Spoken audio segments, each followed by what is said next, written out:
মানুষ মরে যাওয়ার পরেও যে 7টা জিনিস তার কবরে পৌঁছায় তার মধ্যে একটা হচ্ছে মসজিদান বানাহু, সে যে মসজিদ বানিয়ে গিয়েছে ওই মসজিদের সওয়াব। সুবহানাল্লাহ পড়ে। ডক্টর মিজানুর রহমান আজাহারের তাফসির মাহফিল বাতিল। পর্দার আড়ালে কি সেই পুরনো চাপ? এক অতর্কিত ঘোষণায় দেশের ধর্মপ্রাণ জনতা আবারও হতভম্ব। ডক্টর মিজানুর রহমান আজাহারের বহুল প্রতীক্ষিত এ বছরের বিভাগীয় তফসির মাহফিলগুলো অনাকাঙ্ক্ষিতভাবে স্থগিত ঘোষণা করেছে। এই স্থগিতাদেশের পেছনে যে কারণটি সামনে আনা হয়েছে তার সঙ্গে যেন এক দশক আগের ডক্টর জাকির নাইকের বাংলাদেশ সফর বাতিল হওয়ার ঘটনাটির এক সাদৃশ্য যোগসূত্র রয়েছে যেন রহমান আজাহারের ক্ষেত্রেও, যার ফলে তার ভক্ত অনুসারীদের মধ্যে তৈরি হচ্ছে এক মিশ্র প্রতিক্রিয়া, হতাশা, ক্ষোভ এবং গভীরভাবে কিছু প্রশ্নের অন্বেষণ।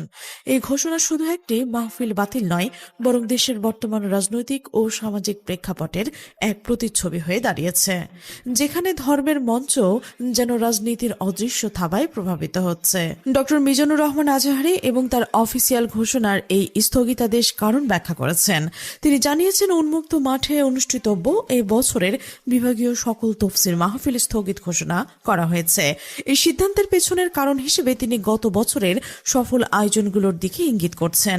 আলহামদুলিল্লাহ, তিনি স্মৃতিচারণ করছেন যে গত বছর দেশব্যাপী 8টি বিভাগে অনুষ্ঠিত তার তফসিরুল কোরআন মাহফিলের কতটা শান্তিপূর্ণ এবং উৎসব মুখর পরিবেশে সম্পন্ন হয়েছিল। পবিত্র কোরআনের প্রতিটি মানুষের দুর্বার আকর্ষণ ছিল চোখে পড়ার মতো, যার ফলে দূর দূরান্ত থেকে ছুটে আসা ধর্মপ্রাণ মানুষের উপচে পড়া ভিড় ছিল অভূতপূর্ব। লাখো মানুষের এই স্বতঃস্ফূর্ত জামায়াতের সামাল দিতে আইন শৃঙ্খলা রক্ষাকারী বাহিনীর সদস্যরা রীতিমতো হিমশিম খাচ্ছিল। সেই সঙ্গে পরিস্থিতি নিয়ন্ত্রণে সেনাবাহিনী, পুলিশ সহ সংশ্লিষ্ট অন্যান্য বাহিনীর সমন্বয়ে গঠিত যৌথ বাহিনী মাঠ পর্যায়ে যে পেশাদারিত্বের পরিচয় দিয়েছে তার প্রশংসা করে তিনি উল্লেখ করেছেন যে তিনি সত্যিকার অর্থে প্রশংসার দাবিদার। এই অভিজ্ঞতা থেকেই তিনি বর্তমান পরিস্থিতিকে বিশ্লেষণ করার চেষ্টা করছেন।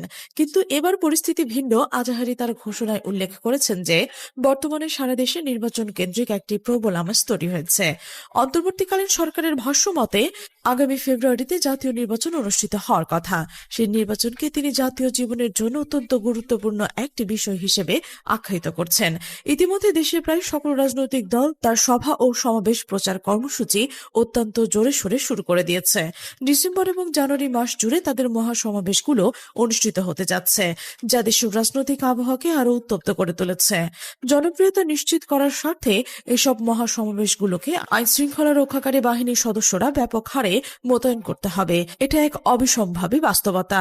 এমত অবস্থায় ডক্টর আজহারের পক্ষ থেকে নতুন করে কোনো বড় প্রোগ্রামের আয়োজন করা হলে তা আইন শৃঙ্খলা রক্ষাকারী বাহিনীর উপর একটি বাড়তি চাপ সৃষ্টি হতে পারে বলে তিনি আশঙ্কা করছেন। আর আইন শৃঙ্খলা রক্ষাকারী বাহিনীর সদস্যদের সহযোগিতা ছাড়া এক একটা তফসির মাহফিলের বিশাল জনস্রোত সামলানো কতটা মুশকিল হয়ে পড়বে সে সম্পর্কে তিনি সজাগ রয়েছেন। তিনি স্পষ্টভাবে মনে করছেন যে জাতীয় স্বার্থে নির্বাচনের ঠিক আগ মুহূর্তে তাকে ঘিরে এই ধরনের বড় তফসিল প্রোগ্রামের আয়োজন করা যুক্তিযুক্ত হবে না।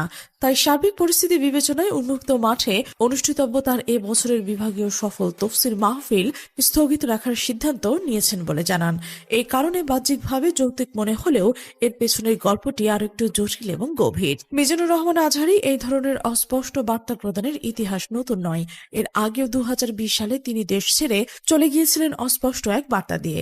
দীর্ঘ সময় ধরে তিনি আর দেশে ফিরে আসেননি, যার পেছনে আসলে কি কারণ ছিল তা নিয়ে জনমনে ছিল নানা প্রশ্ন আর গুঞ্জন। অবশেষে 5 আগস্টের পর জানা যায় যে সে আসল কারণ। তৎকালীন ক্ষমতাসীন সরকারের প্রধান শেখ হাসিনার চাপেই তাকে দেশ ছেড়ে চলে যেতে হয়েছিল, এমনটাই দাবি করা হয়। এই সত্যটা অনেকের কাছে অজানা ছিল, যা সরকারের ক্ষমতার প্রভাবের এক নগ্ন চিত্র তুলে ধরেছিল।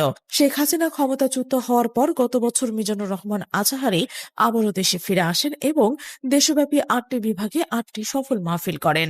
সেসব মাহফিলে তিনি অত্যন্ত কৌশলী এবং শক্তিশালী একটি সাধারণ বার্তা দেওয়ার চেষ্টা করেছিলেন।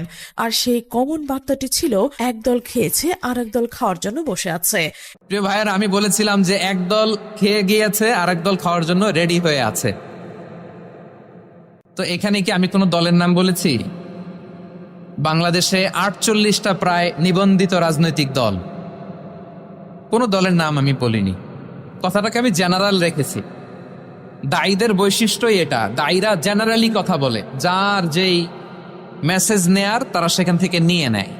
এই বাক্যটির মাধ্যমে তিনি যে দেশের প্রচলিত ক্ষমতার কাঠামো এবং রাজনৈতিক দুর্নীতির বিরুদ্ধে ইঙ্গিত দিচ্ছিলেন তা বুঝতে বেগ পেতে হয়নি কারোরই। তিনি প্রকাশ্যে চাঁদাবাজির বিরুদ্ধেও ছিলেন অত্যন্ত সোচ্চার। এই ধরনের স্পষ্ট এবং নির্ভীক বক্তব্য ক্ষমতাসীন মহলে প্রচন্ড অস্বস্তি তৈরি করছে। এর ফলস্বরূপ নয়াপল্টনের গদি লড়বড় হয়ে গিয়েছিল বলে উল্লেখ করা হয়, যা ইঙ্গিত করে যে তার কথায় রাজনৈতিক কেন্দ্রগুলো কেঁপে উঠেছিল। চারদিক থেকে ক্ষমতাসীন দলের নেতা নেত্রীরা আজহারীকে জামাতি রাজাকার বলে গালি দেওয়া শুরু করেছিল, যা তার উপর রাজনৈতিক চাপ সৃষ্টির একটি স্পষ্ট প্রচেষ্টা ছিল। পরিস্থিতি আরো খারাপের দিক করায় যখন শেষমেশ সিলেটের একটি মাহফিলে উদ্দেশ্যমূলকভাবে গন্ডগোল পাকানো হয়। এই বছরের প্রেক্ষাপটে মিজানুর রহমান আজহারী যদি তার মাহফিলগুলো বাতিল না করতেন তাহলে কি হতে পারত বা কি হবে তা যেন সবার কাছে ছিল উন্মুক্ত গোপনীয়তা। দেশের সামনে যখন একটি পরিবর্তনের পথ উন্মুক্ত, তখন মিজানুর রহমান আজহারী নিঃসন্দেহে তার মাহফিলগুলোতে চাঁদাবাজ এবং দুর্নীতিবাজদের বিরুদ্ধে আরো কড়া ভাষায় কথা বলতেন। তিনি জনগণকে সতর্ক করতেন এবং তাদের সচেতন করতেন যে ভোট একটি পবিত্র আমানত এবং এটি যেন সঠিক পাত্রে দেওয়া হয়। এই ধরনের বার্তা নির্বাচনের ঠিক প্রাককালে জনগণের মধ্যে একটা ব্যাপক প্রভাব ফেলত। ফলে জনগণ হয়তো চাঁদাবাজ এবং দুর্নীতিবাজদের আগের লাল কার্ড দেখিয়ে দিত, অর্থাৎ তাদের প্রত্যাখ্যান করত। এই ভয়টি সম্ভবত একটি নির্দিষ্ট রাজনৈতিক দলের হাই কমান্ডকে আতঙ্কিত করছে। এই আতঙ্কের কারণেই তারা মিজানুর রহমান আজহারীর ওপর তীব্র চাপ প্রয়োগ করছে এবং তাকে তার প্রোগ্রামগুলো বাতিল করতে বাধ্য করছে বলে ধারণা করা হচ্ছে। এই অদৃশ্য হস্তক্ষেপে ধর্মীয় স্বাধীনতার উপর রাজনৈতিক হস্তক্ষেপের এক অশনির সংকেত দেখানো হয়েছে। এসব ঘটনার প্রতিক্রিয়ায় সাধারণ মানুষের মধ্যে থেকে অনেকেই যারা নেজিরা নামে পরিচিত তাদের কণ্ঠে উঠে এসেছে এক দৃঢ় প্রতিবাদ। তারা বলছেন এই সব বল প্রয়োগে তারা কয়েকজনকে থামাবে। এই প্রশ্নটি শুধু আজহারের ক্ষেত্রে নয়, বরং সমাজের বৃত্ত পরিসরে ভিন্ন মত দমন প্রচেষ্টার বিরুদ্ধে এক সর্বজনীন ক্ষোভ প্রকাশ। আর আরো দৃঢ়ভাবে তারা বলছেন যা হবার তো হবেই, অর্থাৎ সময়ের প্রয়োজনে যে পরিবর্তন অবিসম্ভাবী তা কোনো দমনপীড়ন দিয়ে ঠেকানো যাবে না। তাদের বিশ্বাস এবারের কোটি কোটি জনতা চাঁদাবাজের বিপক্ষে ন্যায় ইনসাফের পক্ষে সিল মারবে ইনশাআল্লাহ। এই ঘোষণা শুধু একটি আশা নয়, বরং এক দৃপ্ত অঙ্গীকার যা বিদ্যমান অন্যায় এবং দুর্নীতির বিরুদ্ধে জনগণের সম্মিলিত প্রতিরোধের এক চিত্র তুলে ধরে। তারা এতটাই আত্মবিশ্বাসী যে তারা বলছেন যেখানে সম্ভব সেখানে এই প্রতিরোধের প্রতিফলন ঘটবে। এই প্রেক্ষাপট সুপরিচিত কলমিস্ট সুলাইমান মাসুম মিজানুর রহমান আজহারীর এই সিদ্ধান্তের কঠোর সমালোচনা করেছেন। তিনি তার ক্ষোভ প্রকাশ করে বলেছেন তার এই সিদ্ধান্তের সঙ্গে ডক্টর দেলোয়ার হোসেন সাঈদীর মতো কিংবদন্তি ইসলাম ব্যক্তিত্বের তুলনা করেছেন, যা আজহারীর সিদ্ধান্তের দুর্বলতাকে আরো স্পষ্ট করে তুলেছে। মাসুম লিখেছেন ৮০ এবং ৯০-এর দশকে যখন শহীদ আল্লামা দেলোয়ার হোসেন সাঈদীর মাহফিলগুলো বন্ধ করার জন্য ১৪৪ ধারা ঘোষণা করা হতো, তখনও তার মাহফিল বন্ধ করা যায়নি। সেই সময়ে অনেক মাহফিলে আল্লামা দেলোয়ার হোসেন সাঈদী তফসির পেশ করতেন। তখন একপাশে মুহুর্মুহু গুলি চলত এবং ককটেল আক্রমণ হতো। এইভাবে ভয়াবহ পরিস্থিতিতেও আল্লামা দেলোয়ার হোসেন সাঈদীর বক্তব্য এক মুহূর্তের জন্য বন্ধ করেননি, বরং তিনি তখন আরো বলিষ্ঠ কণ্ঠে হুঙ্কার ছেড়েছেন, যা তার অদম্য সাহস এবং আপসীন মনোভাবের প্রমাণ। আল্লামা দেলোয়ার হোসেন সাঈদী তার গ্রেপ্তার হওয়ার আগ পর্যন্ত নিজ হাতে কোনো মাহফিলের শিডিউল বাতিল করেননি, যা তার দৃঢ় সংকল্পের এক প্রকৃষ্ট উদাহরণ। আল্লামা দেলোয়ার হোসেন সাঈদী সর্বশেষ জামায়াতে ইসলামীর নায়েবে আমির ছিলেন। যখন গোটা দেশে নির্বাচনে জামায়াত ভালো কিছু করতে পারেনি, তখনও তিনি তার নিজ জনপদে, যা হিন্দু অধ্যুষিত এলাকা হিসেবে পরিচিত, সেখান থেকে দাঁড়িপাল্লার প্রতীকে সংসদ সদস্য নির্বাচিত হয়েছিলেন। তিনি কখনোই তার রাজনৈতিক পরিচয় গোপন করেননি, বরং জামায়াতের পদ বা পদবি নিয়েই তফসিল পেশ করেছেন। কিন্তু তারপরও জনতা মন্ত্রমুগ্ধের মতো করে কথা শুনতেন। এটা স্পষ্টবাদ এবং আপসীন মনোভাব এবং আল্লামা দেলোয়ার হোসেন সাঈদীর গ্রহণযোগ্যতাকে সর্বমহলে আরো বেশি জনপ্রিয় করে তুলেছে। তার দৃঢ় অবস্থান ধর্মপ্রাণ মানুষের কাছে তাকে এক নির্ভরযোগ্য নেতা হিসেবে প্রতিষ্ঠিত করেছিল। মিজানুর রহমান আজহারীকে উদ্দেশ্য করে সুলাইমান মাসুম অত্যন্ত কঠোর ভাষায় বলেছেন, ঠুনকো অজুহাত সামনে এনে জানি না আপনি কার বা কাদের পরামর্শে সিদ্ধান্ত নিলেন। এই উক্তিটি ইঙ্গিত করছে যে আজহারীর দেওয়া কারণগুলো মাসুমের কাছে যথেষ্ট বিশ্বাসযোগ্য মনে হয়নি এবং তার পেছনে কোনো অদৃশ্য শক্তি বা পরামর্শ হাত রয়েছে বলে তিনি সন্দেহ করছেন। মাসুমের মতো অথচ এই সময়টা ছিল জাতিকে সঠিক একটি নির্দেশনা দেওয়ার উপযুক্ত সময়। দেশে বর্তমান টালমহল রাজনৈতিক ও সামাজিক পরিস্থিতিতে যে কোনো মানুষের মধ্যে ব্যাপক অনিশ্চয়তা এবং বিভ্রান্তি রয়েছে। যেখানে একজন জনপ্রিয় ইসলামী চিন্তাবিদ হিসেবে আজহারীর চিন্তা ছিল মানুষকে সঠিক পথে পরিচালিত করা, কিন্তু আজহারীর গৃহীত কৌশল নিয়ে প্রশ্ন তুলছেন। সবার কাছে নিজেকে গ্রহণযোগ্য বিতর্কের ঊর্ধ্বে রাখার যে কৌশল অবলম্বন করলেন তা আশা করিনি।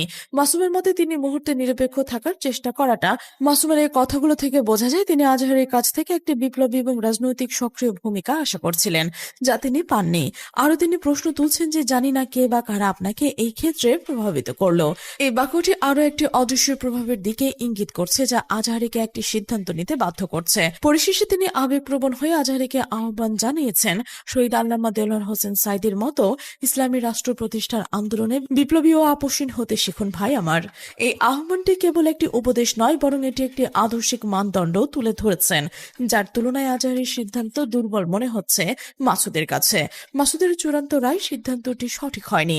এই পুরো পরিস্থিতি বাংলাদেশের ধর্মীয় ও রাজনৈতিক অঙ্গনে একটি জটিল বাস্তবতা তুলে ধরেছে। ডক্টর মিজানুর রহমান আজহারীর মতো জনপ্রিয় একজন বক্তার মাহফিল বাতিল হওয়ার ঘটনা কেবল একটি সূচি পরিবর্তন নয়, বরং এর পেছনে রয়েছে ক্ষমতার টানাপোড়েন, অদৃশ্য চাপ এবং একটি জাতির ভবিষ্যৎ নিয়ে গভীর ভাবনা। তো কোনো দল এটা নিয়ে কোনো কথা বলল না, আপনারা এটাকে নিজের গায়ে যে মাখালেন, এটা ঠিক হয়নি।